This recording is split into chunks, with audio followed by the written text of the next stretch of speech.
मंडळी नमस्कार. नमस्कार. मी विठ्ठल बंडगर, गाव माझं रेवनाळ. मी आता सध्या आमचे शिदनाथचे केराप्पा शिंदे यांच्या घरी मी आता सध्या भेट दिली.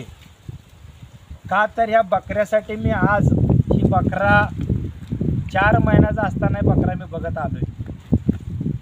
बकऱ्यात फुल पॉवर होती.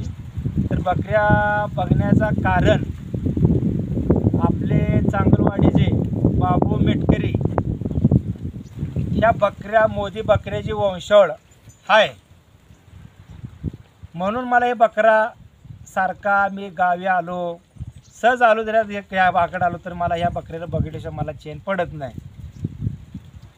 कारण का हे मोदी बकरा अख्ख्या कर्नाटकमध्ये महाराष्ट्रामध्ये एक देव बकरा होऊन गेला. त्या बकऱ्यासारखं बकरा होण्यासारखं बकरा होता डपळा, कोला होता कोला, पण त्याचा वडील होता डपळा, शेवगा. हा डपळा होता आणि ती कोला पडला होता.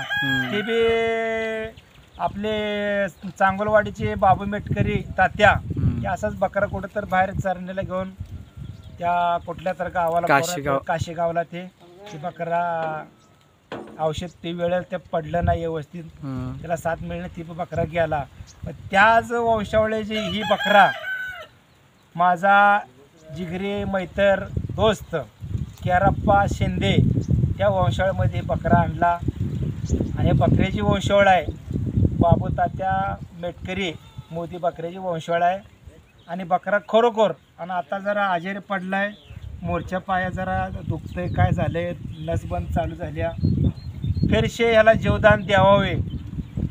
माझ्या माळिंगरायाला, संत बाळूमामाला आणि चिचणी मायकाला, सर्व देवाला एक माझं विनंती आहे, या बकऱ्याला परत आयुष्य अजून बकरा कमीत कमी 10 ते 15 वर्षे चालावं अशी सर्व देवाला माझी नम्र विनंती आहे. मंडळी मी विठ्ठल बंडगर, गाव माझं रेवनाळ.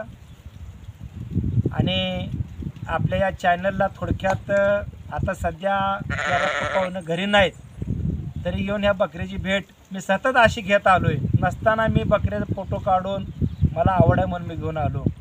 मंडळी नमस्कार, धन्यवाद, जय बाळूमामा.